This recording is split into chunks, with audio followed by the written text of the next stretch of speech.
Yeah. Uh, but,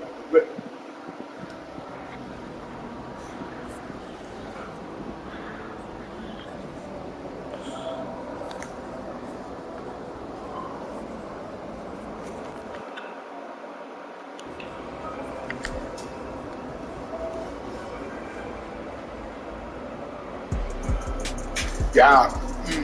Web. Yeah.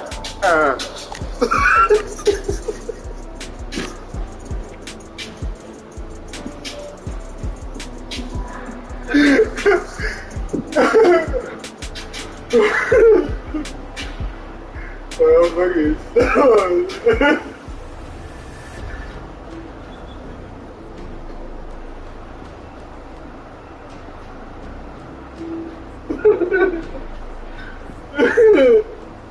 it's just started.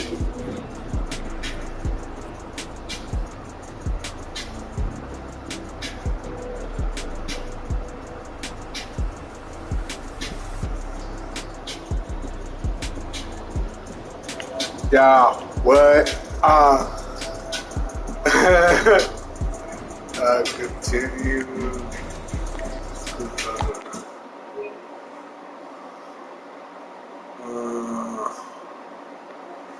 What the? Okay,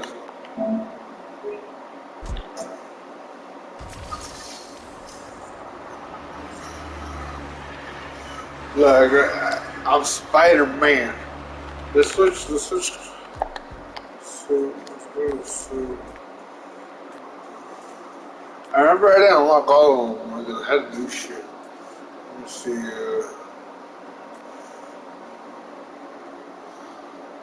No, that was pretty dope. That was pretty dope.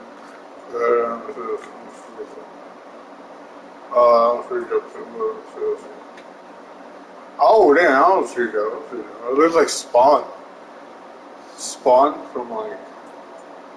That was pretty dope. Oh, shit, that's the original.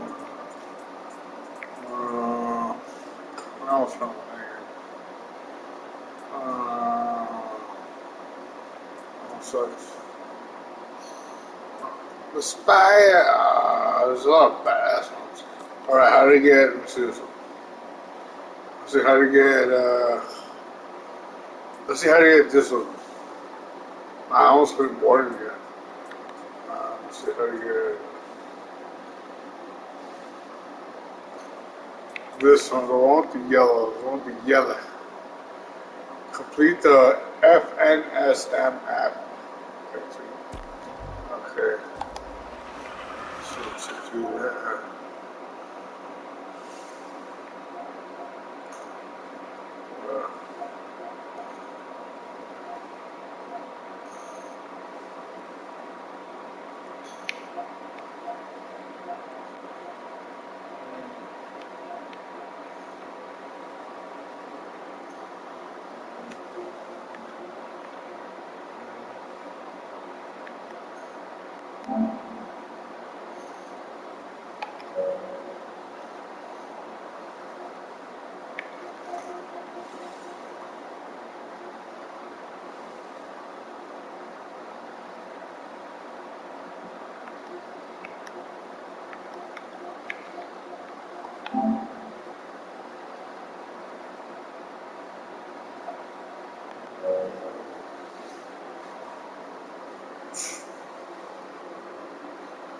I don't know what the fuck, dude.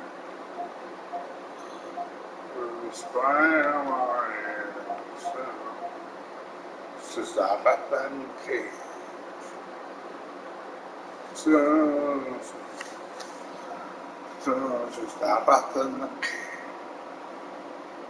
So, about the cake.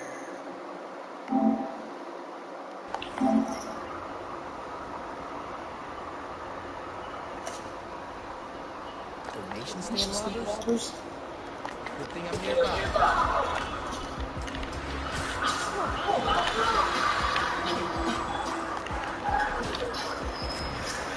Oh!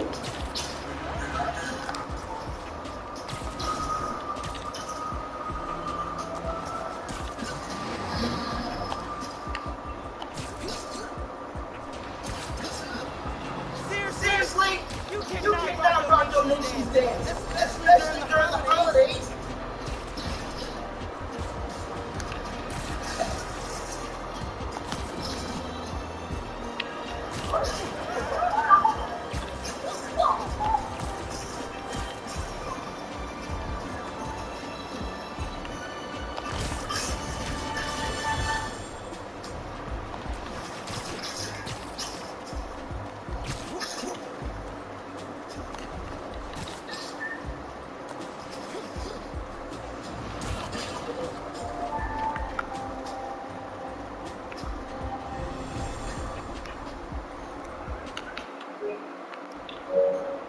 Yo, someone saw a weapons deal going down nearby.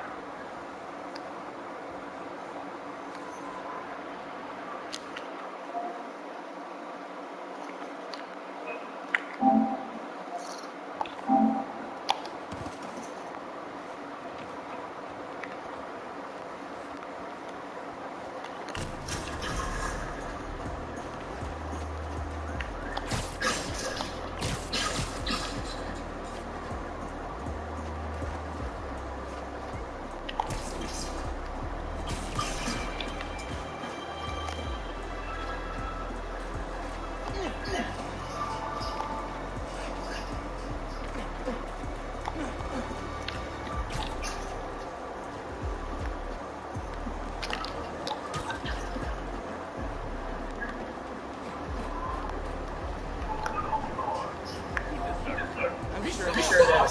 Take him out!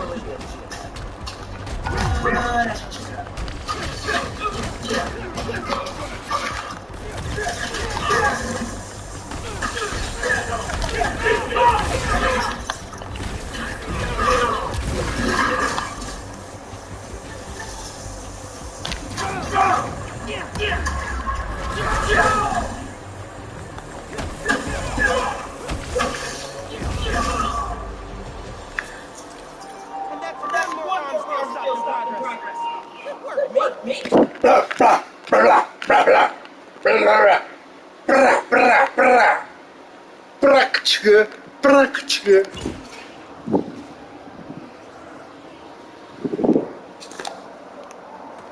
Police will be here soon. Which is my cue to leave.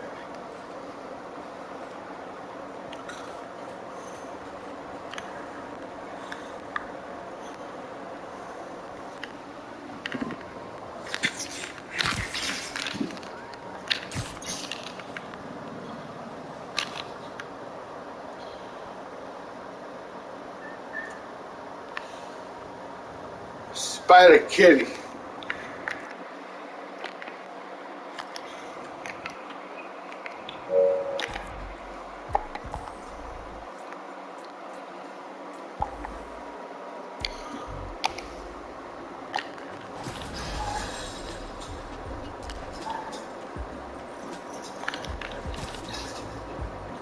Oh shit. Oh shit. Whoa. Whoa.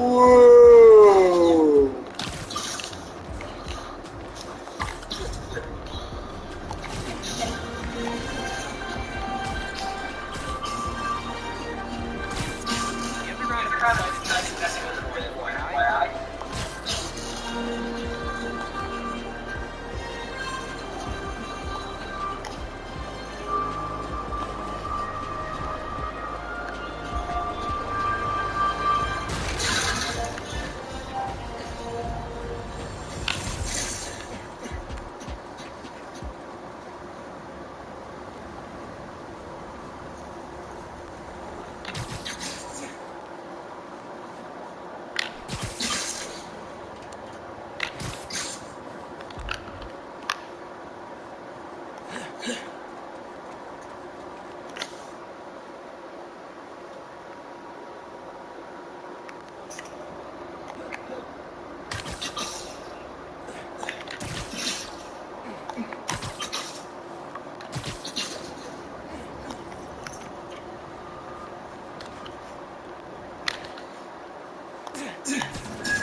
I never noticed that before.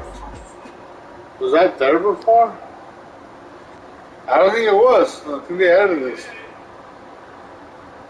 Okay.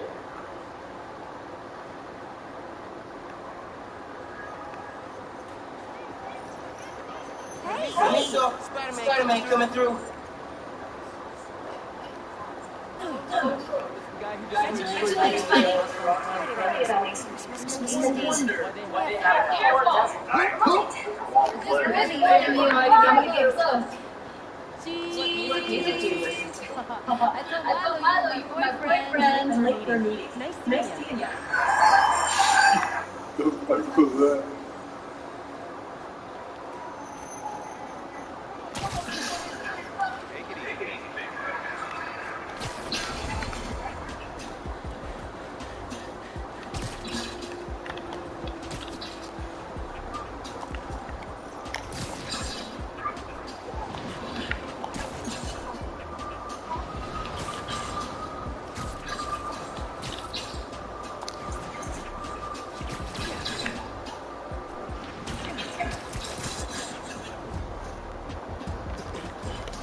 You know what? I'm fucking hungry. I'm hungry. I'm gonna eat. I'm gonna eat. Someone's gonna eat.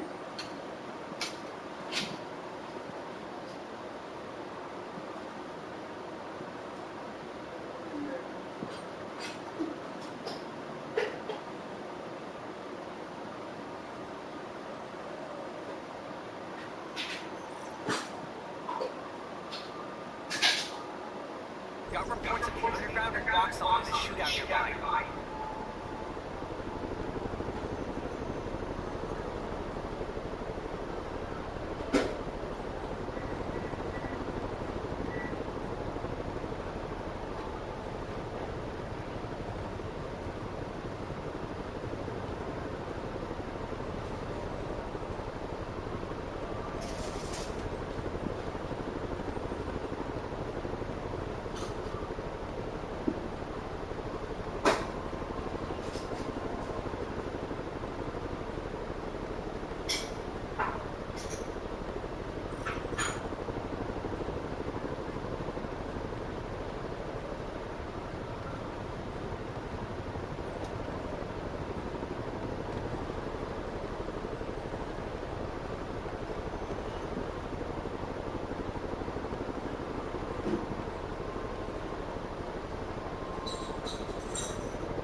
do know that's dating sim. So we're going to continue with the G4 Platonic Romance Academy dating sim and try to find Gina an appropriate partner. To blast me in the face. No, Gina. No. To share, romantic walks with, to make cupcakes with, to write poems to. Pies of the. Okay, nope, we're just going to be baking. It's nothing but wholesome fun, wholesome baking, and, it's a great thing that chat decided that their next location should be nature-related, since we are going to a chicken farm. So let's go ahead and jump into the chicken farm and see who we can find that... Oh, it hello. isn't the residential bad girl. Hey, are you a cop? You have to tell me if you're a cop. Oh. Yeah. No, ma'am, I'm not a police officer, Gina. But I have a pair of handcuffs for you, sweetheart. Okay, we're going to calm down just a little bit, Gina. We're just going to calm down a little bit. But here, okay. So I'm a little conflicted because... Where the hell am I? She's gaining sentience. She's lost. Hold on. Let's ask her, how does it feel to be surrounded by chicks? Not great. Oh, is that something you might not be into, maybe open to? Look at me. I'm looking at her, so I'm looking. Okay, so she's rocking Look at me. a leather jacket, sunglasses, and a bandana. When she moves, lots of things collapse. I'm saying there's a lot of knives in there. Yeah, I've got knives. Yes, she does. She's Yeah. got knives. Yes, she does. All right, I have a question for you. Have you ever buried anything in... All the time. Oh. Yeah, all the time. We kill people. You kill people. Oh my God, yes. Okay, so she's definitely a yandere. And when you kill these people, did you happen to use your hands to maybe wrap them around? Yeah, constantly. Yeah. Okay, so At all times. Gina, I think that we figured out her character type. She's looking like a yandere, so why don't we go ahead and read out the pickup lines that we have for her to chat, so chat can help us decide. Okay, here we go. Chat. Help me pick out. I just blanked out. Okay, I got it. It's fine. I got it. A pickup line. Is it A? How'd you like to come and explore the wrong side of the tracks with me? B? What's up? My friends call me Switchblade, but you can call me, quote, in love with you, Knight. Sorry, I don't have time for puns. I'm too busy taking you to summer formal, or G-formal, right? C? I was gonna rob the 7-Eleven after school, but you just stole my bread. Want to give me $10 so I can buy you a coffee? Oh, okay. D? I should hurry up and get your name tattooed on my skin because it's already tattooed on my heart. What's your name and where should I put it? Alright, chat. Vote in that straw poll. Okay, so I just looked up the guide because I wanted to see where the different dialogue trees. I feel they said that C is the right answer. C? Yeah, they said that C is the right answer, saying like I was going to rob the 7-Eleven because that way, we find out what's again her backstory. That's the most important thing that we have to think of with these things. Killed my parents. We are going. Still not backstory. So, yeah. So okay, all right. Well, Yeah. that is backstory in itself, Young. We didn't even ask what her name was. What do people call you? What They do you don't go call by? me. I killed them. Can I call you mine? Sure. Oh, there we go. Alright. Okay. Alright.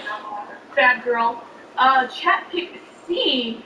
Hey, bad girl. I was gonna rob the 7-Eleven after school, but you just stole my breath. Wanna give me $10 so I can buy you a coffee? Let's see how she responds. Fine. Then I guess just give me $10. Because I have no money. Oh, Because I've killed everyone. Okay. swap back and forth. Okay, she never. Do you have money? It says rejected. I need but money. I feel like if we have money, okay, so you did the early side quests of the game, right? Yeah, hold on. Okay, so you got some, right? You can Venmo me too. You got some? I got Let Venmo. me check the stash. Yeah. Nope, I don't have anything in there. Maybe let's try giving her a gift. Let's give her a gift. Instead. Yeah. Now remember, we're kind of getting Yandere vibes, so these are the gifts that we have available. Alright. Chat, help us. Spam in the chat what gifts we should give our bad girl. Should it be cool sunglasses, a sweet throwing knife, or a Casonic t-shirt? Spam that in chat. Cool sunglasses, a sweet throwing knife, or a Casonic t-shirt. So glasses, knife, shirt. Now, Gina, I mean, She's screaming out at it to me. I feel like it's got to be a knife because a knife speaks directly to her interest. You've heard her even say like she doesn't have backstory because she killed her parents. Like She can bury that knife into me anytime. Always. so, but I'm thinking thinking- of not it thinking- game-wise, Not even a small knife. A Think- sword. thinking of it game-wise, it might be helpful to give her a gift that reminds her of her childhood. You know, I feel like that chat went ahead and did pick knife. So Gina, why don't you go ahead and present your gift? Hey, Batgirl, I got something for you. Cool. It's a knife. Cool. I'll kill you with this. Got it. Oh, she liked it. Oh, she liked it. She liked it. Okay. I'm a little Good job. nervous. Good job, chat. I'm a little nervous. How would you kill us with the knife? Many places I'll stab it. I'll put it in you. In various forms. It'll hurt. It'll make you cry. Oh, it'll make me cry. Yeah. So Thank you. yeah. And we'll call you. Yeah. We'll call you. I don't have a phone. Yeah. Don't have a phone. We'll find a way to reach you. Thank you. All right. Be careful. Thank you. No, Gina, you're not going to tattoo anything on your body parts. It's a permanent. But honestly, listen. Usually, if you romance, that character or that type of individual, you get not the best ending at the end of the game. Usually, it ends up with the teacher pigeon murdering you and keeping your head as a science project. But That's not the best. that's besides the point. Gina, we have very different opinions on what is a good ending and what is a bad ending, and maybe this is something that we need to talk about off of the street. Because something that we need to talk about right now is where we are taking our third and final date. We have to let chat choose a new location. All right, chat. Spam in the chat. We have 3 options here. Do you guys want to go to the back alley, Jerry FL's house, or a diner? All of those are really nice. Again, that's back alley, Jerry XL's house, or a diner. Spam it in chat right now so we can go to our next location. Alley, Jerry, diner. Diner. I mean, diner, we haven't eaten yet. We haven't. We haven't eaten yet, so a diner could be good. However, I have been outside of Jerry XL's house before, and it was incredibly intimidating just standing from the street. So those 3 things have something in common: the back alley, the diner, and Jerry XL's house. They're just as dirty as my. Nope, okay, cool. So that's what we're not going to talk about, but we are going to wait for chat to make their decision. And it looks like the decision that they made was the back alley. All of you guys are nasty little gremlins. But the back alley is where we will be taking our third and final date. So, My favorite place to take. okay, no, because now what we're going to do is we're going to take the stream to X-Play, because I think they're going to yell at us for something, some video game. I don't know what they're talking about. What are you talking about? Thanks, guys. I'm not sure why you're trying to get murdered, but welcome to X-Play, where we're actually going to talk about video games. But before we do that, we have an exclusive peek. Oh no, it always gets better. It just keeps happening, yeah. An exclusive peek at the X-Play video of Halo Infinite dropping tomorrow. It's better every single time. Hold the clip. And in this era of console exclusive wars, Halo was Xbox's biggest gun. And well, it looks like that gun got jammed. So what happened? Well, a little thing called the COVID-19 pandemic definitely played a part. Throughout 2020, studios and developers all around the globe were impacted by shutdowns, stay-at-home orders, and a number of their games were delayed throughout 2020. 343 Industries was no exception. Sadly, being a AAA studio under Papa Microsoft does not grant you a get-out-of-pandemic free card. In August 2020, the company announced via tweet that Halo Infinite, which had been scheduled to launch that holiday alongside the Xbox Series X, had been delayed until fall 2021, citing the pandemic and other development challenges. For a better grasp on these challenges, let's jump in our warthog and travel even further back to the July 2020 Xbox Showcase demo. Thank you so much. Tell me how it ends. I can't wait. Yeah. So I was literally just about to ask you, how do you feel after doing is it pronounced Halo? How do you say that game's title? I actually remember in the work show, I think it was a GDC, probably 2002, and I know they had some celebrity presenter who actually said, and the winner is Halo. Ooh. No, in the fall. Yeah, it was not the industry's choice.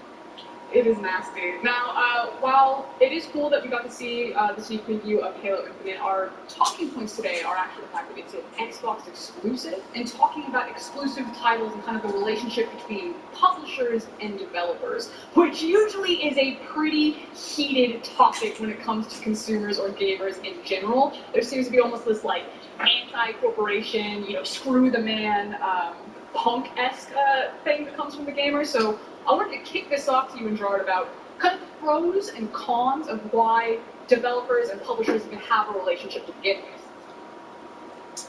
You want to dive in first, Leslie? Someone needs to publish their games. That is correct. But I think at the end of the day, the reason why a developer might go exclusive is because that usually will grant them more money, or say offload marketing money. Yep. Because then typically, that marketing will be taken on by whoever's publishing it. There's good financial benefits for something like that. I think one of the most important things about console exclusives, right, at least from outsiders looking in who are getting into gaming and kind of adapting, is kind of figuring out what your first and second party titles look like and what that allegiance of new possible playable games are, right? If you're playing on Nintendo, you're going to get a lot more family-friendly, overall universally, games for everyone. Whereas with Sony and Microsoft, your exclusives kind of lean towards the more adult themes, the more cinematic, games that are out there that everyone loves to play. So it's kind of like, picking a console, at least starting out, the console exclusivity part is kind of divisive because at the end of the day, people just want to play all the games regardless of what platform it's on. And as we see the evolution of things like Game Pass and Sony publishing games for PC, we're starting to enter that zone where console exclusive as a word is kind of going away in a way. And it was really interesting because when I was coming up as being kind of a hardcore gamer, I was almost exclusively a console gamer, and the console wars was something that was thrown around all the time. And now you're talking about kind of this competition for exclusivity. We already know that people will go with certain publishers because we have financial security, marketing, the resources to make the games. It just makes it overall safer for the developers. Consumers look at that and like, well, crap, now I have to buy all of the consoles if I want to play the game that I want to play, and my title is being ruined by the sticky hands of the overlords, and it always feels like there's this bad taste left in people's mouths. You have Microsoft drafting things like Bethesda. I know that today Kojima just announced that they had like a letter of intent with Microsoft of all people, and This is Kojima Productions. Yes. Yeah. And it's just a little bit concerning about how fractured the market is being eaten up by all of these publishers, and the fact that I'm not going to have to spend $1,000 just to own both consoles, so I can just play the game that I want to play. That's if you can get the console. Oh, don't, Gerard, Which is, yes, very important. On the whole, console exclusivity is not great for the consumer. But there is one way in which I think there is a benefit, and it's, the usual term is loss leader. And especially if you look at Sony, you look at something like Last of Us 2, you look at something like Horizon Zero, even as large as that, that base is of PlayStation owners, those games are so expensive, I am hard-pressed to believe that they actually turn a profit.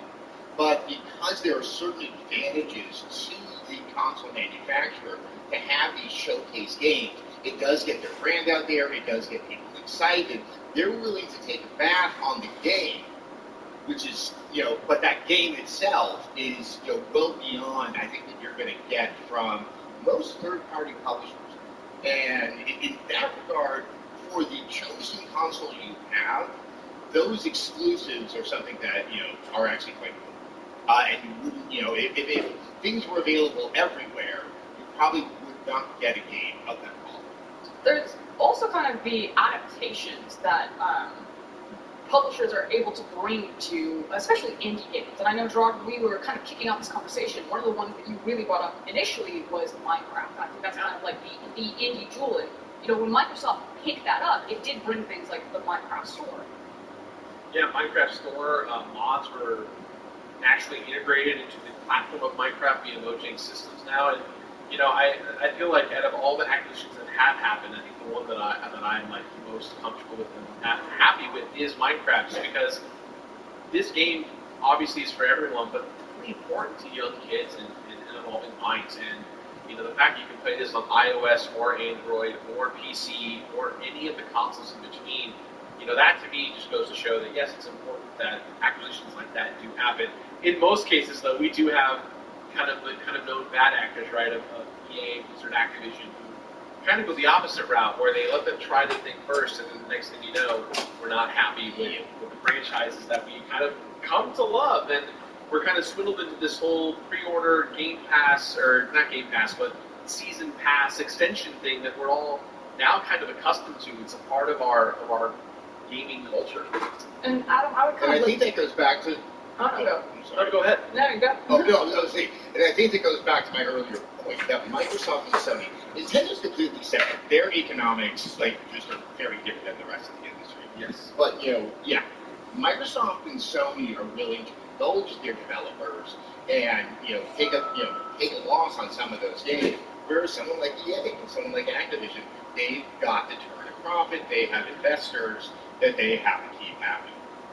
And I was just about to kind of tee up for you, Adam, because I know you've been in the industry for so long. In my experience working with a massive corporation like Riot Games, when I used to work with them, it was like the thing just grew too quickly. I think a lot of consumers or gamers will blame people like Activision and EA for ruining their titles, but ultimately, not to say that there wasn't like an evil head of corporation at like the meeting be like, and this is how we will destroy the game title. But more so there was so much injection of money that a company that started out very small expanded very quickly. And then suddenly you have so many more moving parts, and it's just that much harder to coordinate those moving parts. So it wasn't inherently my favorite developer is now owned by this evil corporation and they're ruining titles. It was, this is actually a growing pain that was going to happen regardless of who the developer was that bought it out.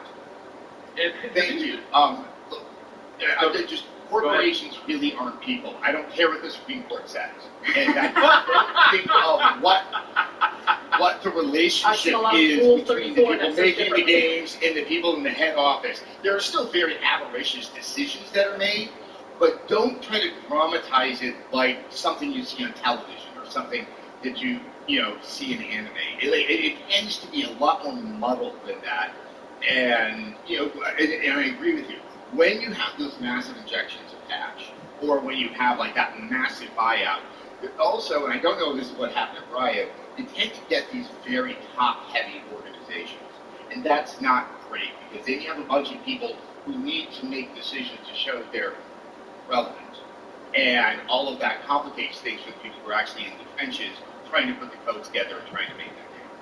Another thing to go along with that, I think it's important to recognize that the problem that you described, Roscoe, of companies buying other companies, isn't exclusive to the games industry, right? Like, Microsoft bought Skype. Skype is no longer a good program to use for video chat. You should work with Skype like that. Come on, we're all using Discord, right? Fox News Corp, they purchased MySpace, and now that's gone. So, like, you have this like, it's the tale as old as time, right? Company comes in, purchases another company, there's that honeymoon phase of 2 years of great work, everyone gets paid, the work kind of kicks in, and then things fall apart. And kind of while we're on this topic of how the corporations are making money, I read a really disturbing stat. And it's from ScaleFast, and I'll just read it and then we can kind of talk about it. It says, according to ScaleFast, first available day for pre-orders accounted for 28% of an entire pre-order campaign. And I know that's a word that really triggers people, and they're like, don't pre-order, don't do it. Cyberpunk, it just sort of flashed before your eyes. But the worst part is the intrinsic link between the velocity of pre-orders and the in-profit was the same trend regardless of how long the pre-order window was in. So in complete layman's terms, it is so much more important for companies to make money if they invest all of their focus and intention and money before the launch happens than anything that happens after the launch. Because pre-orders are such a massive part of the total profit that they will make. And I think in almost so many game launches, you see exactly that. The marketing, the launch, the hype, getting you to sign up, everything is loaded there, and it almost completely disappears or falls off a cliff.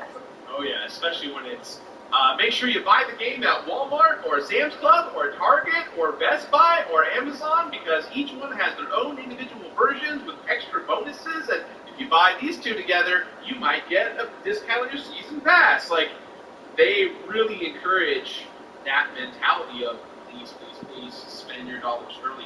And I think it's just as much as we say don't buy pre-orders, fundamentally speaking, people still do. And it's kind of like the streaming wars. Yeah. I mean, it's either a mix of FOMO or you just love the hunt. I mean, it's interesting that Hollywood kind of caught up to that logic, especially with the Star Wars movies. Like the crazy way that 2-3 weeks in advance, suddenly the tickets would go on sale and they would sell out like that. And then there was that just like that weird sense of like, how am I going to get one? What am I going to do? And it's really effective. I think they're just manipulating human nature. And I also think this is kind of what's most detriment when it does fall down on consumers and hurts us as gamers, because we get so upset when things like Cyberpunk happen, where, like you're saying, CD Projekt Red is a publicly traded company, so they have an investor board that they're trying to protect. End of quarter was coming up. They had already delayed it. They wanted to make sure that the game got out before the end of quarter would come in, so it would look good for their investors. They broke records with their pre-orders, and ultimately, I actually don't think this will hurt them as much. Like, sentiment is down. People did refund, but in terms of that meeting that probably happened directly, like, up to launch or at launch, those numbers looked phenomenal for profit. And, Gerard, I love what you brought up when we were talking about this yesterday. When when CD Projekt Red eventually do release another game, I do think it will be far enough away from this disaster that people will forget, and it probably won't show up in terms of the nickels and dimes. Oh yeah, we're gonna. I mean, the safest bet that they can kind of approach to is revisiting the Returnal. I personally feel that going back to an IP. I mean, yeah, they have to, right? I mean, there's a certain. That's it. Yeah, go ahead. No, I was going to say, people don't pre-order a company. They pre-order a game. Yeah. And the Witcher brand is so strong. The success of the show on Netflix is so strong that it will just be a mind eraser of everything that happens in Cyberpunk.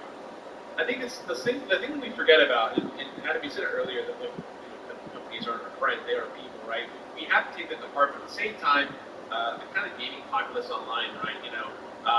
Whenever a game company says, hey, we're delaying our product, I'm always okay with it, because that means that it's not right 100%, and we just have to let them do their thing. And it just kind of, and I don't know if you guys are the same way, but it kind of aimed to Cyberpunk. It just kind of felt like it had been delayed so many times. People were like, just release it already. And they did, and what happened, happened. I've heard tell that there were other reasons that they put it out there in that condition. And remember, it was very closely linked with Microsoft. And it's what I was talking about earlier. It's one of those relationships where a lot of the marketing is going to be carried by Microsoft.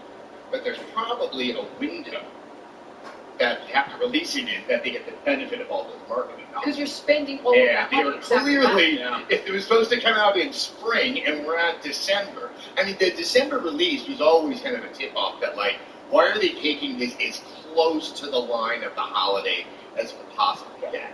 Yeah. And I think they decided to push it out the door. And I'm not saying that that's a legitimate reason whatsoever, but, that there was a motivating factor there. Yeah, and I guess now, kind of to close and round out the conversation, I just want to ask you two, in this current market, do you have to own every single console to have an experience as a gamer? Because that's what it feels like for me. I feel like I'm saving up, I'm trying to get an Xbox, I'm trying to get a PS5, I'm waiting for a Switch Pro. Please, God, send me anything. No. There's nothing illegitimate about, gaming within your means. Look at it as a relationship. At least I'm a monogamous type of person. It's like, so if I start dating the PlayStation, that kind of means, okay, I'm not going to be seeing, Microsoft anytime soon. Right. And the content should be there. As long as you're making an informed decision, there should be good content there for you to enjoy. Just because your friend is, insulting you about it or saying, I'm having such a great time with Halo, the opportunity will probably find itself further down the road where you're going to play it on PC, or maybe the prices drop so significantly for that console that you can bring it into your home, and then you have a huge library of games that you can dip into. Naughty Dog's over there like, why are you having vanilla sex with Master Chief right now when you could be doing it doggy style with me over on PlayStation? And I'm not going to try. I'm not going to venture deeper into that. I have to keep it No, I'm not. Final word on the topic? Do gamers need to have every console? I don't think so. Not in today's climate. I think if you have a PC and at least one console that you would really admire from a IP perspective, ultimately speaking, that gives you probably 90% access to the market. And I think, as far as saving money goes, there's nothing wrong with that. A PC and a console of your choice, I think, is more than enough. PC Master Race. Gaming isn't life or death. Right. It's just fun. Yeah. Thank you so much, Gerard and Adam. We are now going to kick it over. I believe I heard in my headphones it's another Will Neff check-in. Is he okay? Is he okay? Dude, we need to call an ambulance. We'll need to reboot him at this point, considering what's going on. We might need to reconstruct him. Hey guys, we're here. We're checking back in with Will Neff. Kevin's gone. I haven't seen him in minutes. I have no idea where in the building he is, and it's a small building. We would be able to find him. I'm going to go ahead and talk to Will here. Will, can you hear me okay, buddy? I can hear you. How's it going down there? It looks hot? It's hot, but I'm also simultaneously a little cold because I'm so wet. Oh, yeah, so the water balloons. Yeah. We still got a couple. I thought I'd throw some down. Look, That's cool. Look, I had to do your whole bit today because you couldn't come up. Yeah, it looked fun. Yeah, are you glad you missed it? No, I kind of wanted to do it. What yeah. DD character do you think I would be? What, you would be? Yeah. Yeah, you look like one of those guys that lives in the woods, like one of the conspiracy theory guys. Is that a case? Character? Yeah, you know the character Nick Nolte played in Tropic Thunder? Okay, what's his name? 4-Leaf Payback? That's incredible you just pulled that out. Recall. That's incredible. Yeah. I can't read, but I can remember stuff like that. No, I'm getting very, hard romper stomper vibes from you. That's deep Russell Crowe. Look it up. Okay. Look, so it's fine that I'm doing your whole bit today and I had to dress up like a big weep. You look handsome. Well, thank you. You look GQ. Thank you, so GQ and G4. Yep. How's your first week been? I haven't really had a chance to talk to you since I beat everyone's ass at dodgeball. Wait, that's true. I haven't left the parking lot yet, so. Oh yeah, no, there's so much to see out here in this wonderful town. I can't. Once you get it over, the whole world's at your fingertips. It's gonna be magical. Okay, so I'm just gonna take a couple seconds here and finish off these water balloons on you. You just stand there, okay? Okay, just 1 second. I'll try not to look sad. Okay, that's a miss. That's a miss. There we go. Hey, can you angle out, present to me a little bit? Yeah. Oh, There we go. they're not breaking. Alright, this is the last one. And after I throw this, we're going to throw it right back into the couch room. Alright. Thank you. Oh.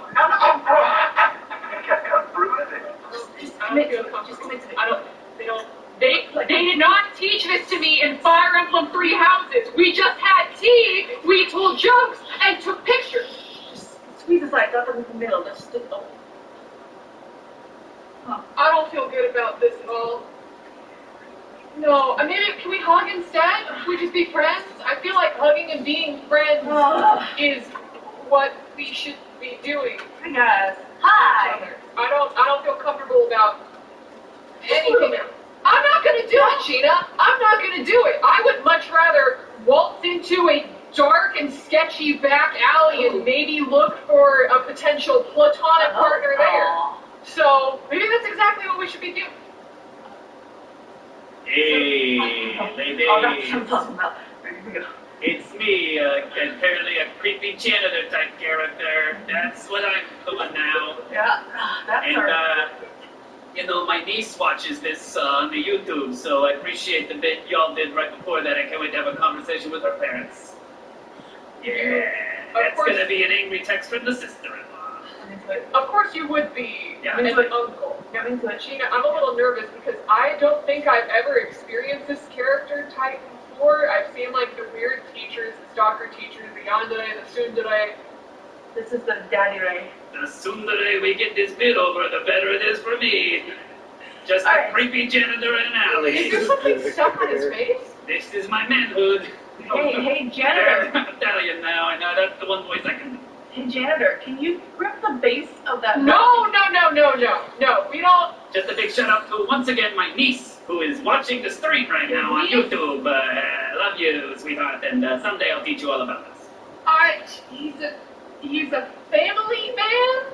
Oh, my character is not. No, my character definitely holds pillows over mouths. Oh, I like Can that. you stop? Gina is literally about to burst. I can't do this anymore. That's the character. That's what I do. I got a trunk full of knives. I'll treat you to a 7-Eleven hot dog, and I got a bunch of solvents.